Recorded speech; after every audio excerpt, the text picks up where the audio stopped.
Now coming to the next part, we just want to talk about something that's going to help you across problems no matter what you solve, right? And the most important thing is nothing but time, volume, revenue.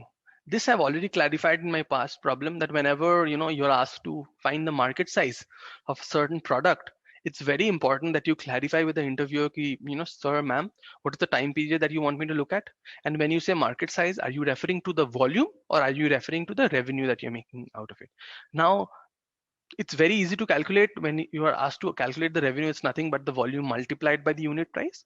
But what the interviewer really wants to understand is whether or not you took that into account, whether or not, how did you understand the term market size? How are you defining the term market size? So it's very important that while you might have it very clear in your head in terms of how you want to proceed, but please do clarify with the interviewer in terms of whether they want to get the answer in terms of volume or revenue. Next is the type of product or service, right? Something that when we are talking about the dark chocolate, we can say that it's a sort of an individual product, right? When someone gets chocolate, you're probably having it for your own self. Or when you're having a toothbrush, it's only for your own self. And this is very different from a household product, which is like a TV. When you're purchasing a TV, you're not purchasing it for yourself, you're purchasing it for your family. So when you're approaching how and trying to understand the market size of all of this, it's very important that you take into account the family size when it comes to households, right? So for example, if you're asked to understand what is the market size of a TV, you do the exact same calculations that we did in the previous problem.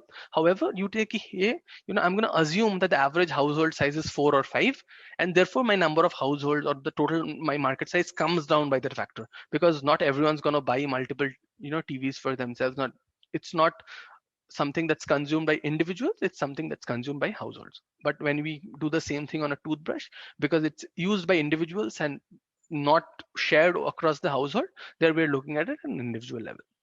Next is replaceable versus non-replaceable. Again, these are things that generally come to us very easily, but when a guesstimate is being solved, it's always very important that we keep this at the back of my mind. Replaceable versus non-replaceable is nothing but the frequency factor, right? For example, tires. If someone wants you to understand the market size of the tire, or how many tires are sold in a year, you have to take into account how frequently do people buy tires, right? Say for example, someone has a tire and it generally tends to wear out at the end of 10 years, and there's a certain increase in demand. So we say ki, okay, this is my market size, but only so much is going to get sold in a year, because they're not going to buy it every single day, right?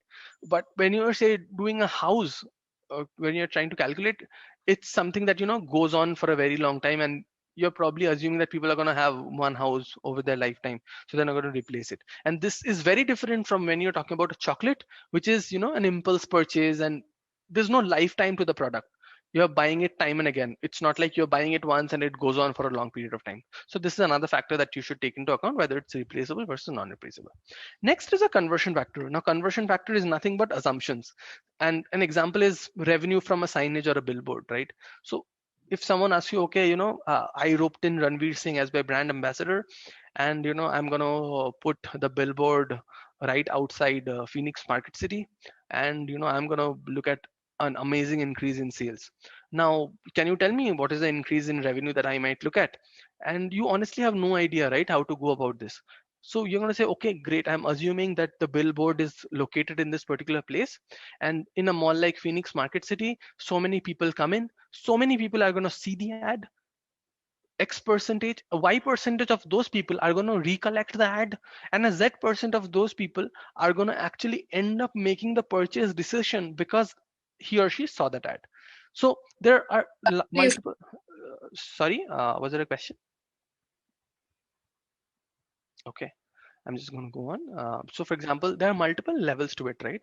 First is how many people walked in, how many people saw it, how many people remembered it, and how many people ended up making the purchase decision based on it. So, whenever a problem of this sort is given, you have to take into account multiple conversion factors. And while we none of us know the correct answer to what those conversion factors would be, it's always very important that you are aligning the person on the other side in terms of the conversion factors that you're taking. Right. So those were the first four. Next is packing efficiency. Now, for example, I give you you have to fill an Airbus with balloons, right? So there's a Boeing 707. How many balloons or how many footballs can you fill in that aeroplane? it is very easy, and you will say, okay, great. This is very simple. I will calculate the volume of the plane. I will calculate the volume of individual balloons or footballs, and I'm going to just do a simple division. That's going to be total number of balloons that are going to be there, right? So it's very simple. There's nothing to do in this. But one small factor that we often tend to miss out is something called packing efficiency, right? What is packing efficiency? It's nothing but if you're trying to put in something that's spherical in a room, it's never, unlike a cube, it's never going to fit in exactly, right? There are going to be blank spaces because of the nature of the being. So we need to take into account a factor called packing efficiency. And I'm sure a lot of you would have studied it in junior classes in school, where when we're talking about solid structures as well, we take into account packing efficiency. So say for example there's a room and you want to fill that in with something spherical. There are going to be a lot of blank spaces that come in when one spherical body is next to another spherical body. So whatever is the loss because of that, one minus that is the packing efficiency. So we say, we're going to lose some spaces, so the packing efficiency is only going to be 60%. So after you have made the ultimate calculation, you have to reduce the volume by of the aeroplane or the place in which you're going to fill it by 60%, because that is the loss that you're having because of packing efficiency. Next is peak, non-peak, or weekend, weekdays. Now, if I go back to my previous example of wherein I said, what's the revenue that we're going to get from a signage, we were saying that the first thing that I'm going to take into account is how many people are walking into the Phoenix market city on a daily basis. But what is also very important to understand is that not the same number of people are going to walk in on a weekday and on a weekend, right? On weekdays, people generally are busy with their work, so they do not have a lot of time to go out for leisure. On weekends, however, they do go out, right? So it's going to be very, very different in terms of the footfall that we see on a weekday and that we go on a weekend. Similarly, for if you have to calculate the monthly revenue from a food joint, right? It's very important to consider that, okay, Monday to Friday, the occupancy rate is only 50%. But on Saturday, Sunday, the place is like, filled with people, brimming with crowd, and people generally have to stand outside. So it's always at 100% occupancy. So again, while you can also take an average, saying, I'm not going to do peak, non-peak, and I'm going to take, it's going to be 70 across the week and not a 50 and 100 on weekdays and weekend. But it's a very, very critical factor to bake into your calculation when you're doing it, because the interviewer will understand that you are also taking another factor into account. So while it might not have a great result or great impact in the final result that you arrive at, however, they're going to say that, okay, you are cognizant of the fact that the footfall is going to be very different on a weekday and a weekend. Next is nothing but segmentation. This we have already discussed. Whenever a problem is given, it's very important that you want to divide it into an age, gender, income, and a rural, urban sort of thing. These are the major 4 or 5 things that you generally need to know. For example, if you're trying to understand the market potential of HD LED TVs, you know that, okay, HD LED TVs are probably only going to go to urban settings, and it's only going to go to people beyond a certain income level. And the last part is nothing but representative sampling. It's very, very, very different from whatever we have discussed so far. And this only comes in hypothetical situations, right? Now, say for example, someone tells you that, what is the market potential of a particular feature that an iPhone is planning to launch? And you honestly have no idea, right? You're going to say, okay, I have no idea in terms of the number of people who are going to like it. But, I have 50 friends who use iPhones, and from that 50 friends, I know this percentage of people are going to like this feature. This percentage of people are going to be the early users. This percentage of people are never going to like it. And these percentage of people are going to eventually end up liking it, because, they'll get used to it over a period of time. So what you're essentially doing is, because you do not know or have no idea what percentage of people might end up liking a feature, you're essentially saying, I have a group of friends who use iPhones, and you're essentially saying that I will take my set of friends as a representative sample for the entire population, and basis what I know of them, I'm going to project it on the entire population, and I'm going to give you an answer to it, right?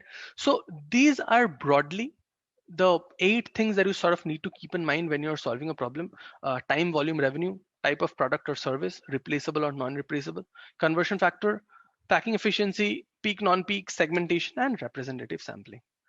And before we move on, and now I'm going to move on to some examples, but the most important thing that you need to keep in mind when you're solving a guesstimate, and no matter how good you are, and you're probably killing it, but it's very, very, very important to have the panelists buy in every step of the way, because while you are probably on the right track, uh, there's a possibility that the answer that they're looking for is something that's very different. So like I said, it is very important that it's a dialogue and not a monologue. So throughout the way, every step of the way, it's very important that you buy the panelist in. Right, I have a question. It's about packing efficiency.